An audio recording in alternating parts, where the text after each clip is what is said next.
La Iglesia, la Gran Comisión de Jesucristo, presenta su programa Tu Devocional, en la voz del pastor Justo Román Acero. Un tiempo valioso de acercamiento espiritual para meditar, orar y adorar a nuestro Dios, bajo la dirección del Espíritu Santo y la guía de la palabra escrita de Dios. Bienvenidos.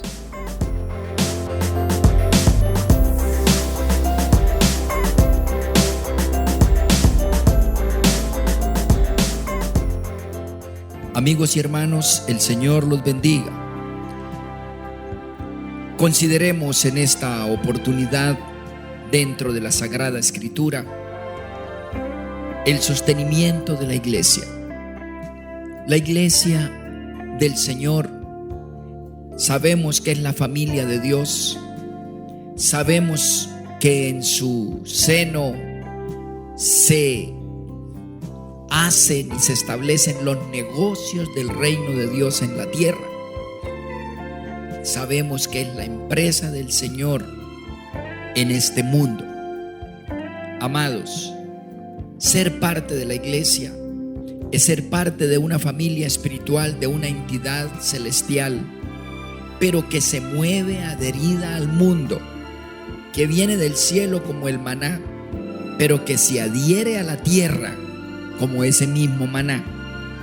Y la iglesia tiene esas dos connotaciones, espirituales y económicas. No podemos quitarle el elemento económico a la iglesia. El mundo usa en contra del reino de Dios, en contra del cristianismo y de Jesús mismo, la preocupación y la administración de la iglesia de recursos económicos. Pero esto es un subterfugio del diablo. ¿Por qué? Porque eso es un absurdo. La iglesia sí debe manejar recursos económicos. Necesita casas, bienes, espacios donde reunirse, asientos, paga servicios, tiene que estar a la luz de la energía, etcétera. Hay personas asalariadas.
Profesionales de las ciencias humanas, todos juntos, psicólogos, filósofos, médicos, maestros, etcétera, no hacen ni la milésima parte de lo que la iglesia hace entre sus miembros, de lo que el Señor provee a través de la iglesia en cada uno de sus hijos, cuando nos asociamos, nos congregamos y permanecemos. Y eso tiene un costo físico, un costo material, un costo económico. Me asombra considerar, a la luz de la Sagrada Escritura, cómo Dios estableció el sostenimiento de su obra en la tierra como ordenó y dejó la provisión responsablemente, la provisión económica para que su obra en el seno de su iglesia, que es su único instrumento, se sostuviera, permaneciera y cumpliera sus metas y propósitos trascendentes. Porque entonces, ¿cómo ordenó Dios sostener su obra en la tierra? ¿Cómo la financió? ¿Cómo predeterminó el Señor? Porque en 1 de Timoteo, capítulo 6, versículo 10, dice: porque raíz de todos los males es el amor al dinero, el cual codiciando algunos se extraviaron de la fe y fueron traspasados de muchos dolores. ¿Qué quiere decir eso? Un siervo de Dios no puede estar preocupado por el dinero, no puede estar metido en los negocios seculares, no puede estar angustiado por sus necesidades materiales, físicas y económicas como lo hace cualquier persona en el mundo. Es necesario que alguien que Dios llame tenga la mirada puesta en el reino de Dios. Su preocupación sea dar a conocer la voluntad del Señor y ayudar a las gentes a encontrarse con su señorío, con su salvación. No puede estar metido en el dinero. Dios tiene que proveer ese dinero. Dios tiene que sostener a sus siervos. En 2 Timoteo, capítulo 2 y en el versículo 4 dice: ninguno que milita se enreda en los negocios de la vida, a fin de agradar a aquel que lo tomó por soldado. El siervo de Dios, el que sirve al Señor, los que servimos al Señor en el seno de la iglesia, trabajamos todo el tiempo en favor de la gente y en favor de la palabra revelada y de la gloria, y propendemos por la gloria de Dios. No podemos estar pensando en dinero, pero somos humanos, físicos, económicos. Comemos y bebemos y vivimos y pagamos servicios y arriendos, impuestos y mil cosas más. Entonces, ¿cómo se sostiene la iglesia que no debe estar pensando en dinero? ¿Y cómo se sostienen los siervos? Hermanos, le toca a Dios sostenerlo, sostener su obra. Al fin de cuentas, es su, con mayúscula, su obra, la obra de Él.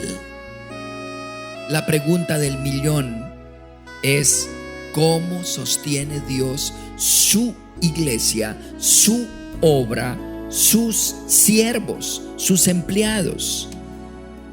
Si sus empleados les es prohibido, sus llamados les es prohibido dedicarse a negocios, dedicarse y preocuparse a los negocios del mundo.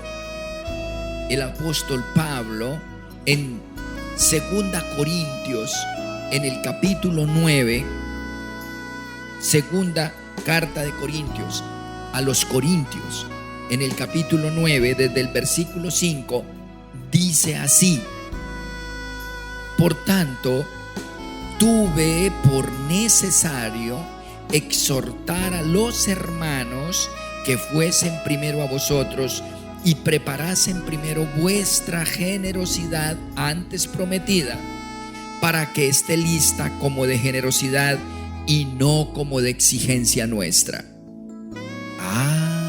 La iglesia misma, a través de la generosidad de los hermanos, deben sostener la iglesia en todos sus gastos materiales, geográficos, sociales, y en todos los siervos.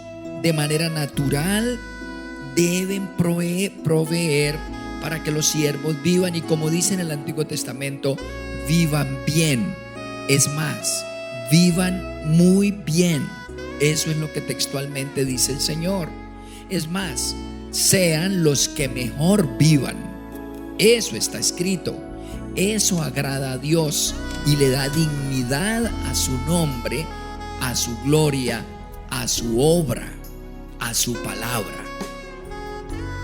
No propender porque los siervos vivan bien es despreciar la obra, es despreciar a Dios, y Él lo toma así. A algunos les molesta que los siervos de Dios vivan bien y no se dan cuenta que ofenden el rostro del Altísimo. Así que sigue diciendo: pero esto les quiero decir, hermanos, dice el apóstol Pablo en 2 Corintios 9:6: el que siembra escasamente también segará escasamente, y el que siembra generosamente, generosamente también segará. Cada uno dé como propuso en su corazón, no con tristeza ni por necesidad, porque Dios ama al dador alegre. Sí, hermanos, aquí dice que los cristianos deben y debemos dar con alegría, con suficiencia y con buena actitud, con muy buena actitud, porque Él ve la actitud, la intención, la manera como dan, la manera como se da cuenta.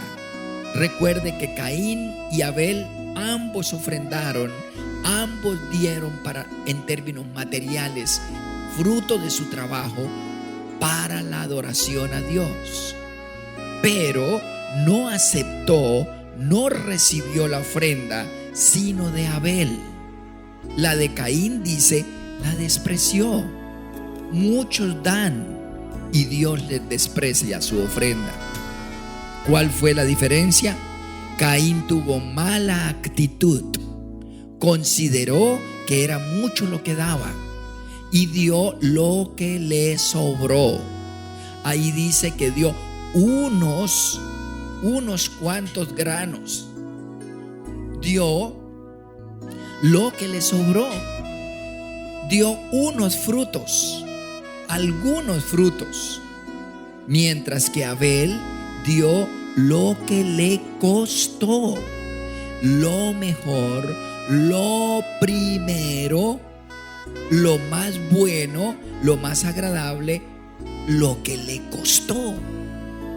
Algunos dan lo que les sobra, pero otros damos lo que nos cuesta.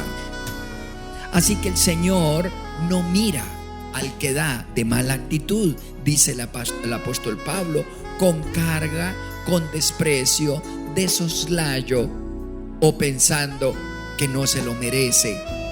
La iglesia, la obra del Señor, la palabra de Dios y los siervos de Dios. Y esto trae funestas consecuencias. Así que esto es lo que plantea el Señor. Y en el versículo 13 dice: pues por la experiencia de esta ministración glorifican a Dios por la obediencia que profesáis al evangelio de Cristo y por la liberalidad de vuestra contribución para ellos y para todos.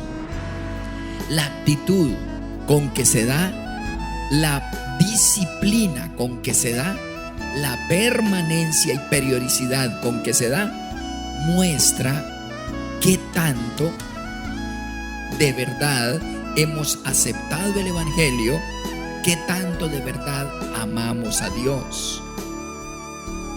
Así que si una persona es cristiana pero no diezma, pero no ofrenda para Dios, más bien, entonces se sabe, y Dios lo sabe, que seguramente no es salvo, no está convertido.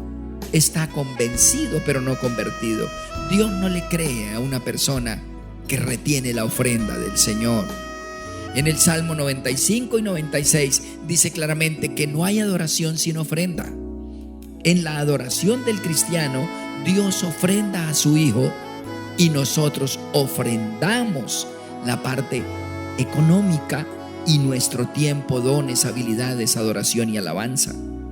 No puede haber adoración sin ofrenda del uno y del otro, de lado y lado. No la puede haber. imposible. Así que, en primer lugar, la iglesia, la obra del Señor, la empresa del Altísimo, Dios la dejó financiada con las ofrendas del cristiano. Es necesario que sepamos que el principio doctrinal de la ofrenda es que Dios, en realidad, a todo ser humano le da el 90% de todo lo que recibe. Aire, el aire lo inventó Dios, empezando por ahí. Luz, agua, sin eso no puede haber vida, y eso lo creó Dios con abundancia. Aire, luz, agua, los principios de la tierra que producen alimentos. Nos podemos comer un pedacito de carne, no porque lo paguemos, sino porque Dios es capaz de convertir pasto en carne. Nadie convierte pasto en carne, Dios sí, para que nosotros en últimas terminemos alimentados. Todo, el 90%, nosotros trabajamos y nos ganamos una plata y compramos el pedazo de carne, pero carne que Dios ya hizo. ¿Qué porcentaje puso Dios en ese alimento? El 90%. De hecho, el mismo dinero que nos ganamos por salario es fruto de facultades, dones, habilidades, destrezas, no que heredamos, que Dios nos dio. Habilidad comercial, habilidad matemática, lógica, estética, comunicativa. Esa no viene por herencia, la da Dios. Así que pone el 90%, yo pongo el 10%, tú pones el 10%, estudiando, aprendiendo algunas cositas por allí, y luego la oportunidad de aplicar esos conocimientos un día en el juicio. Nos daremos cuenta que Dios las proveyó, abrió la puerta, inclinó el corazón de quienes nos seleccionaron para que fuéramos útiles, porque a todos no les abre la puerta, y el que se endurece le cierra la puerta para que se den cuenta a ver qué tan inteligentes y suertudos son. Así que el 90% lo pone Dios, de todas las maneras, con todos los principios biológicos, físicos, químicos de la tierra para que produzca alimentos. Nosotros ponemos el 10%. Esa es la proporción. Sin embargo, fruto de nuestro trabajo, que es el dinero finalmente es todo el fruto de lo que Dios hizo más lo que yo hago. Del 100% se convierte en dinero. El 90% le correspondería por derecho propio a Dios, pero Él no pide el 90%. Por derecho y por justicia, como dice la Cámara de Comercio de las ciudades, en nuestro sistema económico, la distribución de las utilidades debe ser acorde y proporcional con los aportes, pues en todo ser humano Dios aporta el 90% y nosotros aportamos el 10%. Digo, lo justo, insisto, era que le devolviéramos el 90% a Dios para su empresa, sus propósitos, su reino, su obra en el mundo, y nos quedáramos con el 10%. Eso sería lo justo. Pero ¿sabe qué hace Dios? En el próximo devocional meditaremos lo que hace Dios.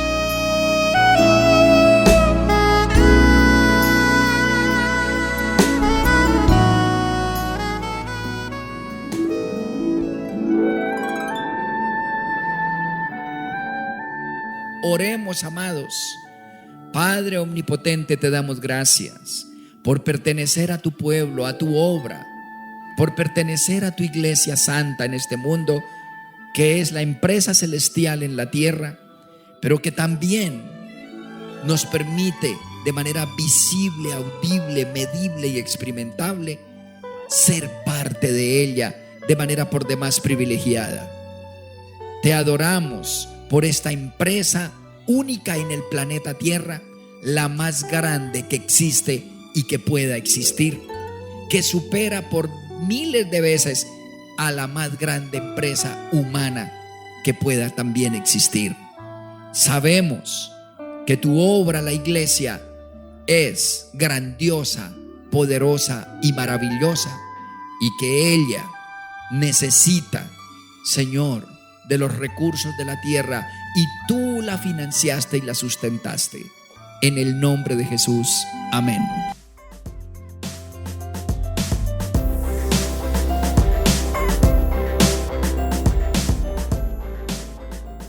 Has escuchado nuestro programa Tu Devocional, en la voz del pastor Justo Román Acero. Si deseas recibir una bendición especial del Altísimo, puedes apoyar este mensaje de Dios con una parte de aquello con lo cual te bendice tanto el Señor. Llama ya al teléfono 556-3265 de Cali, Colombia, e involúcrate activamente en la obra de Dios en nuestros tiempos. Recuerda, 556-3265, Iglesia La Gran Comisión de Jesucristo, Cali, Colombia.